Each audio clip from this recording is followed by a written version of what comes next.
Magandang gabi sa lahat. Happy Sunday. Magluluto tayo ngayon ng Chicken Bicol Express. Yan ang menu natin for today's video.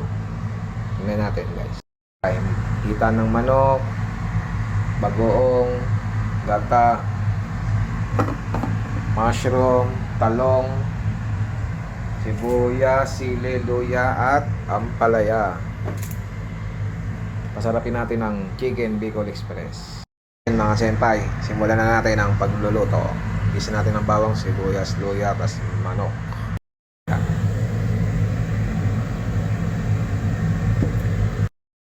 Sunod natin ang manok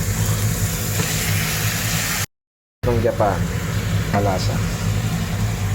Ganyan na ang kulay. Ganyan, lagyan natin yung gata.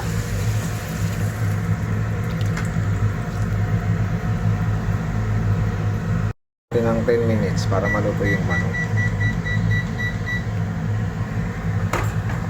At takpan. Buong alamang. Nating gulay natin, talong sa ampalaya.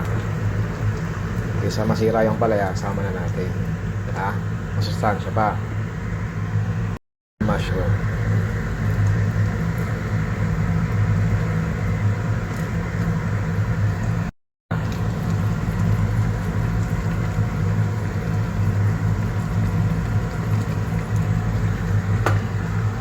Palasa.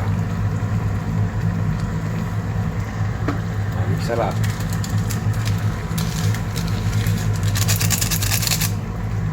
Plano ka, di mawala ang sili. Gupitin natin yan para mas masarap ang ating Chicken Bicol Express.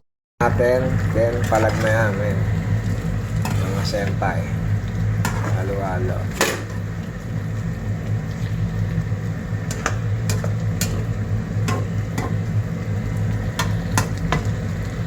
Pakalanan pa natin ng konti din.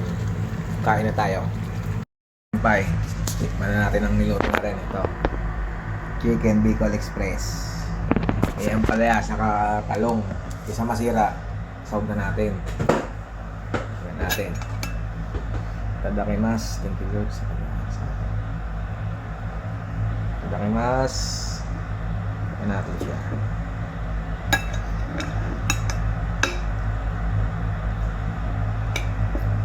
Palaya sa mushroom.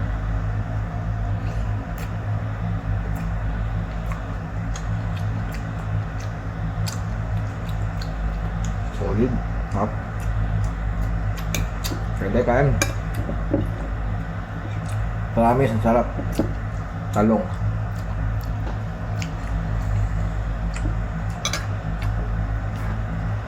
Ang hangmen. Ayan, Bicol. Chicken Bicol Express. Ay.